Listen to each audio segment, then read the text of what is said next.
ৰেডিঅ'ৰ সৈতে অদম্য সংযোগ বিপুল ৰাজবংশীৰ। সময় বাতৰি শুনিবলৈ পাব। দোকানত বেচা কিনা নহ'লেও বকুল ফুলৰ দৰে উপন্যাসখন ৰেডিঅ'ত শুনিহে বন্ধ কৰে দোকান। মই মানে সেই ৰাতি বকুল ফুলৰ দৰে বুলি যিখন উপন্যাস দিয়ে সেইখন উপন্যাসখন ৰাতি 10টাত দিয়ে। মই সেই বিক্ৰী পাতা নহ'লেও তাৰমানে ৰাতি 10টাত সেইখন শুনি পেলাইহে মানে দোকান বন্ধ কৰি বুধবাৰে দিয়ে। সেইখন শেষ কৰাৰ পিছতহে আৰু দোকান বন্ধ কৰি আৰু ঘৰলৈ যাওঁ। মনোৰঞ্জনধৰ্মী বিভিন্ন অনুষ্ঠান বা বাতৰি প্ৰকাশ কৰাৰ ক্ষেত্ৰত বিভিন্ন ধৰণৰ মাধ্যমৰ অৱকাশ ঘটিল। তাহানিৰ মাহেকীয়া পষেকীয়া আলোচনী বা দৈনিক প্ৰকাশ পোৱা বাতৰি কাকতৰ পৰা আৰম্ভ কৰি বৰ্তমানৰ ডিজিটেল প্লেটফৰ্ম বা ইণ্টাৰনেট প্লেটফৰ্ম সৃষ্টি হ'ল। কিন্তু আজিৰ তাৰিখতো বাতৰিৰ নিৰ্ভৰযোগ্যতা আৰু গ্ৰহণযোগ্যতাৰ ক্ষেত্ৰত আমাৰ সমাজৰ একাংশ লোকে কিন্তু এতিয়াও তাহানিৰ এই ৰেডিঅ'টোকে বাছি ল'লে। হয়, আমি আজি এই প্ৰতিবেদনৰ জৰিয়তে ৰেডিঅ'ৰ কথা আৰু ছন্দৰ সৈতে নিমজ্জিত হৈ থকা এগৰাকী ব্যক্তিৰ বিষয়ে ক'বলৈ বিচাৰিছোঁ।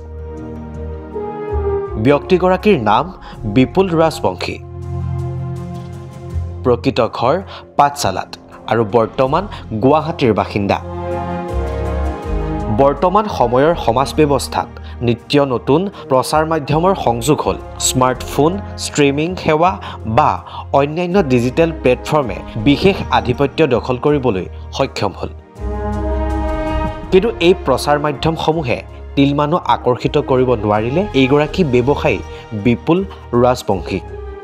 মোৰ নাম শ্ৰী বিপুল ৰাজবংশী। হয়, মই থাকোঁ ইয়াত গুৱাহাটী হেঙাবাৰী লিচু বাগানত। ৰেডিঅ'টো মই আগৰ পৰাই তাৰমানে ৰেডিঅ' ভাল পাওঁ। ৰেডিঅ'টো মোৰ খুব মানে প্ৰিয় বস্তু আৰু মই তাৰমানে ৰেডিঅ'ৰ হেৰিবিলাক যিকোনো হেৰিয়ে তাৰমানে গান বাতৰি যিকোনো হেৰিয়ে মই ৰেডিঅ'ৰ ভাল পাওঁ তাৰমানে। সেইকাৰণে মোৰ এই টিভি বা কিবা অন্য মাধ্যমৰ লগত মোৰ হেৰি নাই, কিন্তু মই ৰেডিঅ'টোৱে ভাল পাওঁ। মই তাৰমানে কোনে কি আঁকোৱালি লৈছে, কোনে কি মানে ভাল পাইছে নাজানো। মই তাৰমানে ৰেডিঅ'ৰ বাতৰিৰ পৰা আৰম্ভ কৰি মানে ৰেডিঅ'ৰ যিমান ৰেডিঅ' শুনা মই এনেকৈ ক'ব পৰাৰ পৰাই মোটামুটি ৭৫-৮০ মানৰ পৰাই শুনিছোঁ মই ৰেডিঅ'। পাৰ্থক্য আগতকৈ ভালহে হৈছে। তাৰমানে আগতে হৈছিল কি এই কিবা ট্ৰেন্সফৰ্মাৰৰ কিবা হেৰি মানে লাইনটোৱে যায়, কিবা যায় ২-৩ ঘণ্টা, কেতিয়াবা আধা ঘণ্টা মানে বন্ধ থাকে। কিন্তু আজিকালি বন্ধ নাথাকে। আৰু ৰেডিঅ'ত আজিকালি যিবোৰ কথা কয় সেই কথাবোৰ ক'ৰবাত লাখ টকা দিলেও শুনিব নাপায়।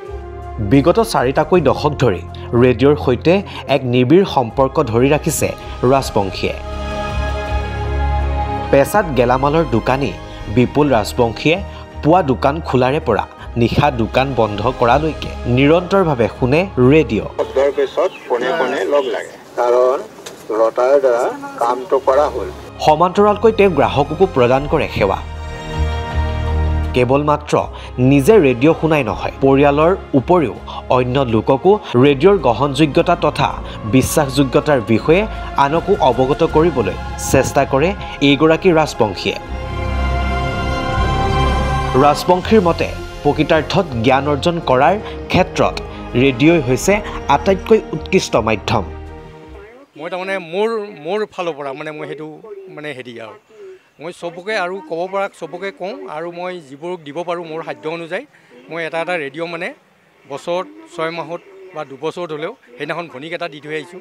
এনেকৈ তাৰমানে মই ৰেডিঅ' মানে মোৰ ফালৰ পৰা উপহাৰ দি থাকোঁ আনকো শুনিবলৈ। তাৰমানে তেওঁলোকো অকলে থাকে, ল'ৰা ছোৱালীবোৰ বাহিৰত থাকে, ছোৱালীজনী বিয়া দিছে, ল'ৰা 3টা বাহিৰত থাকে এই গধূলি সময়ত। আৰু টিভিৰ হেৰিবোৰো মানে তেওঁলোকো সিমান ভাল নাপায়। সেইকাৰণে মই ৰেডিঅ' এটা কিনি পেলাই এই মাঘ বিহুত যাওঁতে দি থৈ আহিছোঁ কিনি। তাৰে আগতে মোৰ ভিনদেউ বাইদেউক এটা দিছোঁ। এনেকৈ মানে হেৰি কৰি থাকোঁ। মই এনেই গুৱাহাটীটো শুনো, গুৱাহাটী চেণ্টাৰৰ মানে শুনোৱেই প্ৰায়। খালি আৰু সেই হেৰি বড়ো বা কিবা এনেকুৱা বুজি নোপোৱা বা কেতিয়াবা ব্যস্ত নাথাকিলে সেইটোও শুনো। কিন্তু এনেই মই সাধাৰণতে কল্পতৰু, নাটক, এই উপন্যাস পাঠ কেতিয়াও নহয়। কিছুমানে কয় ৰেডিঅ' এতিয়াও পায়নে বোলো, কিয় নাপায়? ৰেডিঅ' পায়। আপুনি মই গণেশগুৰিত পাব, এই চানমাৰী ভৰালী বাদাছত পাব, হেৰিত পাব, পাণবজাৰত পাব। মই সেইদিনাখন পাণবজাৰৰ পৰা আনি পেলাই ভনীক দি থৈ আহিছোঁ।